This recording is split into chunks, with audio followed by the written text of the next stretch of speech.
ഏത് സമയത്ത് കോണ്ടാക്ട് ചെയ്താലാണ് പെട്ടെന്ന് പ്രഗ്നന്റ് ആവുക എന്ന് ചോദിച്ചിട്ടൊരു എൻക്വയറി കണ്ടു. പെട്ടെന്ന് പ്രഗ്നന്റ് ആവണമെന്നുണ്ടെങ്കിൽ സ്ത്രീകൾ അറിയേണ്ടത് അവരുടെ ഫെർട്ടൈൽ വിൻഡോ ആണ്. ഫെർട്ടൈൽ വിൻഡോ അറിയണമെന്നുണ്ടെങ്കിൽ ഓവുലേഷൻ എന്നാണ് നടക്കുന്നത് എന്നുള്ളത് അറിയണം.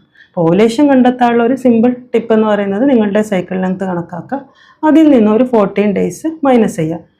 ഫോർ എക്സാമ്പിൾ, ഒരു 32 ഡേ സൈക്കിളുള്ള ഒരു ലേഡിയാണ് നിങ്ങളെങ്കിൽ നിങ്ങളുടെ ഓവുലേഷൻ ഡേ എന്ന് പറയുന്നത് 32 - 14 18-നായിരിക്കും. അതുപോലെ 28 ഡേ സൈക്കിളുള്ള ഒരാളാണ് എങ്കിൽ ഓവുലേഷൻ നടക്കുന്നത് 14-നായിരിക്കും. അതുപോലെ 35 ഡേ സൈക്കിളുള്ള ഒരാളാണ് എങ്കിൽ ഓവുലേഷൻ നടക്കുന്നത് 21st ഡേക്കായിരിക്കും. അപ്പം ഇങ്ങനെ ഓവുലേഷൻ ഡേറ്റ് കണ്ടെത്തുക. ഇതിന് ഒരു 5 ഡേയ്സ് ബിഫോറും അതുപോലെ ഓവുലേഷൻ കഴിഞ്ഞിട്ടുള്ള ഒരു ദിവസവും ആണ് ഈ ഫെർട്ടൈൽ പീരീഡ് എന്ന് പറയുന്നത്, അതായത് മാക്സിമം പ്രഗ്നൻസിക്ക് സാധ്യതയുള്ള ദിവസങ്ങൾ. അപ്പോൾ ഈ സമയത്ത് കോണ്ടാക്ട് ഉണ്ടാവുകയാണ് എന്നുണ്ടെങ്കിൽ പ്രഗ്നൻസി പെട്ടെന്ന് കിട്ടാനുള്ളൊരു സാധ്യതയുണ്ട്.